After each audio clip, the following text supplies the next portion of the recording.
Hía.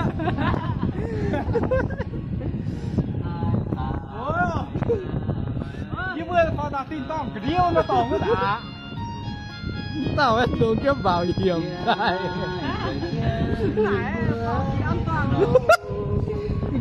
Dia saya paham apa? Ini nó mang cái thêm. Vì giúp mà nó mang gì à?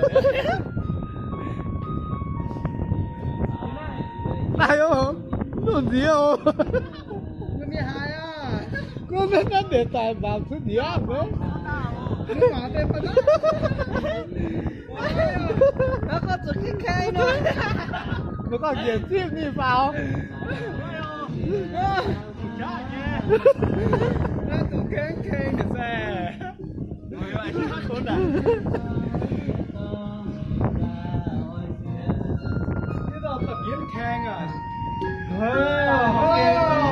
Cô xanh giang đó. Giang đó. Ôi nó là tốt. Chưa làm sao không? Như đó nó còn khốn à?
Như bữa dĩa ồ, chiều chi bữa ồ. Gì dám lên toàn hang nhê, điêu á. Dạ, mới bước dạ. Yeah, chào.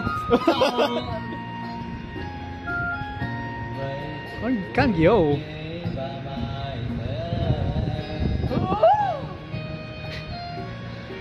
Đó bữa, chủ tôi cũng khuất gì đàng luôn. Như bữa khoan cái hả à?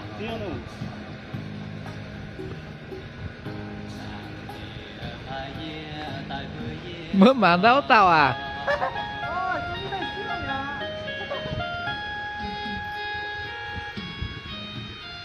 Màn vô.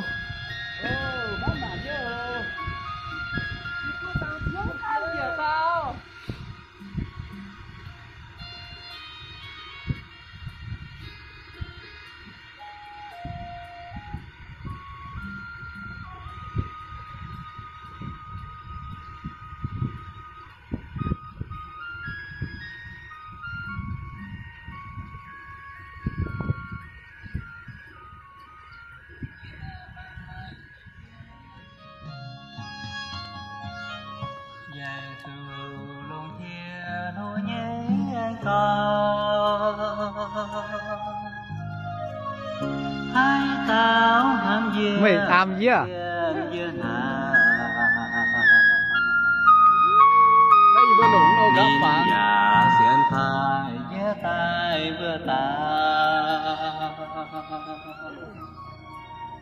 hai tàu vừa chia vừa thay ta Giêsu chia tay phía nái ban kề với cớ nắm giang hai tàu xiên địa mai chủ giang sẽ không bị chạm mà nhỏ mà tại lưa chỉ nhỏ cái đấy